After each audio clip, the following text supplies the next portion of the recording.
Hello, submarine kids. My name is Alan, and this is Josh! Welcome back. So great to be back. It's the dream team. We're ready together. I hope you guys are ready for Kids Online. Now, last week we learned about what is evangelism. Now, what did you learn from last week, Alan? I learned that evangelism is someone's God work with other people, like Awesome. just going to a wall. Nice! So just like the illustration last week. Yes. Great.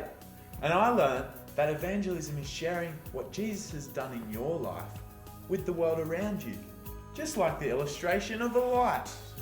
This week, we are starting a new series called Spirit Filling. That's right. And we are so excited. We're going to be looking at how being filled with God's Spirit changes our lives and our lives around us. But first, we have to go deeper in the Holy Spirit. Right. We're going to be looking at who is the Holy Spirit, part 2. All right. First, let's look at what we know about the Holy Spirit. It's a recap time on the Holy Spirit. All right. Number 1, when we receive Jesus, we receive the Holy Spirit. The Holy Spirit helps us to be like God so we can serve other people. Awesome. And the Holy Spirit is still working inside you and me, yesterday, today, and forever. Now, what is the Holy Spirit to you? Why don't you take some time and reflect on it? Maybe to you, the Holy Spirit could be a gift That's right. Or the Holy Spirit could be a helper. or a friend. That's right. How awesome. And now we're going to take a look at this video on the Holy Spirit. It's a little bit detailed, so make sure you're paying attention. If you've ever heard the phrase, the Holy Spirit, and you want to know what it means, where do you start? Well, you have to start on page 1 of the Bible, where the uncreated world is depicted as this dark, chaotic place. But then above the chaos, God's Spirit is there, hovering, ready to bring about life and order and beauty. Okay, but what is God's Spirit? Yeah, so the Spirit is the way the biblical authors talk about God's personal presence. The Hebrew word is ruach. Ruach. Yeah, you gotta clear your throat at the end. So what is it? Well, ruach can refer to a number of different things, but what they all have in common is energy. Energy, how so? So there's an invisible energy that makes the clouds move or the tree branches sway. Right, wind. So in Hebrew, that's ruach. Okay. Now take a big breath.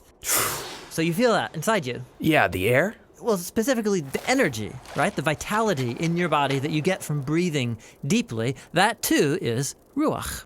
And this is the same word used in the Bible to describe God's personal presence. Just like wind and breath are invisible, God's Spirit is invisible. Wind is powerful, and so God's Spirit is powerful. And just as breath keeps us alive, so God's Spirit sustains all of life. Yeah, ruach. Now, as we continue on in the story of the Bible, we see God's Ruach giving special empowerment to people for specific tasks. The first person in the Bible this happens to is Joseph. God's Spirit enables him to understand and interpret dreams. And then it happens to this guy named Bezalel, and he's an artist. God's Spirit empowers him with wisdom and skills. He's given creative genius to make beautiful things in the tabernacle. And we also see God's Ruach empower a group of people called the prophets. They're able to see what's happening in history from God's point of view. That's exactly right. And here's the problem as the prophets saw it. While God's Ruach had created a really good world, humans have given in to evil. They've unleashed chaos into it through their injustice. A new type of disorder. Yes, and the prophet said the Spirit would come, just like in Genesis 1, but now to transform the human heart, to empower people to truly love God and others. How will this new act of God's Spirit happen? Well, centuries pass, and we are introduced to Jesus. And at the beginning of his mission, there's this beautiful scene where Jesus is being baptized in the waters of the Jordan River. Yeah, the sky opens up and God's Spirit comes and rests on him like a bird. This story is saying that God's Spirit is empowering Jesus to begin the new creation. And we see this happening when he heals people or forgives their sins. He's creating life where there once was death. Now, Israel's religious leaders oppose Jesus, and they eventually have him killed. But even here, God's Spirit is at work. The earliest disciples of Jesus, who saw him alive from the dead, said it was God's energizing spirit that raised Jesus. This is the beginning of new creation. Yes, and it's still going. When Jesus appeared to his closest followers, he breathed on them and said, "Receive the Holy Spirit," And soon after that, the Spirit powerfully comes on all of his disciples. so that they can become a part of this new creation and share the good news and learn how to live by the energy and influence of God's Spirit. And so, today, the Spirit is still hovering in dark places. Yes, pointing people to Jesus, transforming and empowering them so they can love God and others. And the Christian hope is that the Spirit is going to finish the job. The story of the Bible ends with a vision of a new humanity, living in a new world that's permeated with God's love and life-giving Spirit. How good was that video? I really loved it. It was so good, man. Awesome. With the illustrations, I felt like I was a part of the video. Me too, but some of them was a bit confusing for me. Right. Okay. I know what that calls for. What's it called for? It's recap time. Recap time. Recap, Recap. Alright, point number 1.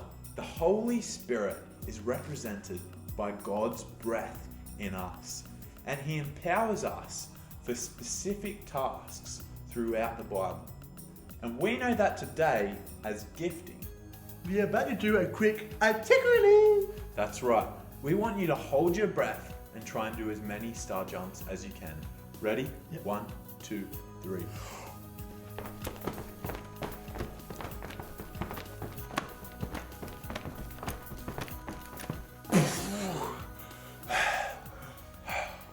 Whoa, that was hard. Yeah. Alright, now let's try and do it without holding your breath. Alright, this is so much easier. And that's like what it's like when we receive God's Holy Spirit into our lives. We're living the way God created us to live, so we can keep on going for way longer than if we tried to do it without God. Alright, nice work. Point number 2. Through what Jesus did for us on the cross by overcoming death, we can now receive the Holy Spirit and welcome His new life within us. So one example about the new life that we receive in the Holy Spirit It's like a watermelon. Like when you eat it, you can put the seeds back in the ground so it can grow again with new watermelons. That's awesome. And that's what it's like when we receive Jesus and the Holy Spirit into our lives. We become like a new version of ourselves. Point number 3. We can welcome the Holy Spirit into our lives and we can share all the good news with Awesome. everyone. How cool is that? I love it, so cool. Hey George, last week we touched on this. That's right. We talked about evangelism and how we're the light to people in our world. When we receive the Holy Spirit, we can shine the good news of Jesus with others. Hey George! Oh, guess what the time is? By my judge, 8:45. It could be 49 where you are, but it's also prize party! Oh, all right. Okay, we're going to throw it over to Bonnie and Dave, and they're going to... George, it's Bonnie and Ryan. Oh, sorry. Bonnie and Ryan, and they're going to take us in Ask, Seek, Knock. Take it away, Bonnie and Ryan.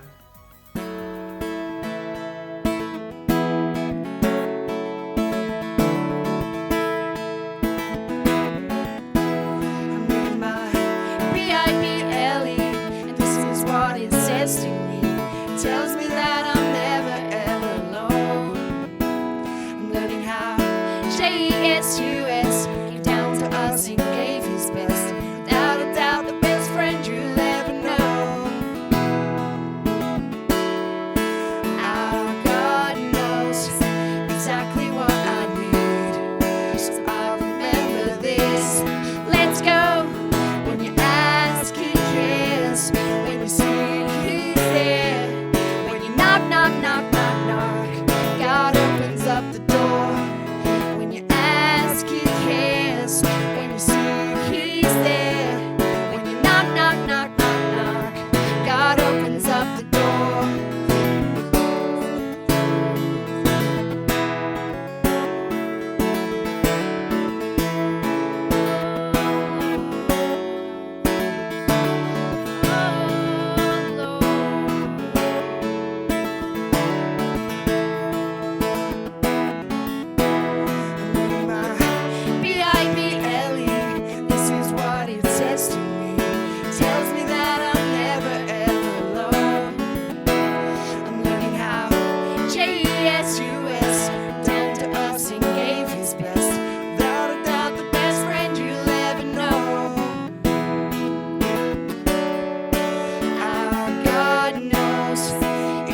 cares. When you seek, He's there.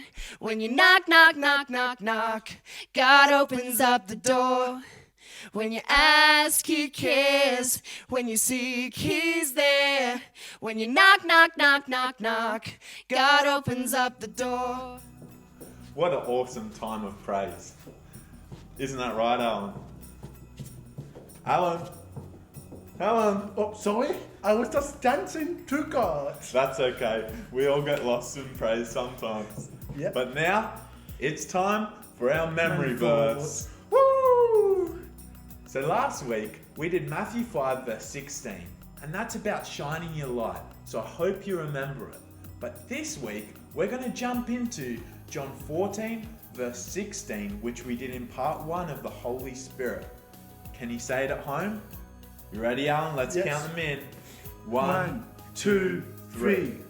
I will ask the Father, and He will give you another helper. He will give you this helper to be with you forever. John 14 verse 16. Hey, Josh, Hey, Alan. those last times probably thoughts. That's right. What is this time's probably thoughts? All right. So this week's Bible verse you find in Galatians 5 verses 22 to 23. And I'll teach it to you, Alan. I see. It goes, but the Holy Spirit produces this kind of fruit in our lives: love, joy, peace, patience, kindness, goodness, gentleness, and self-control. Against these things there is no law. Galatians 5 verses 22 to 23. Now you can make up actions at home, but I'm going to teach it to Alan. You ready to copy? Yes, I am. Alright, Galatians 5 verses 22 to 23. Galatians 5, verse 22, verse 23.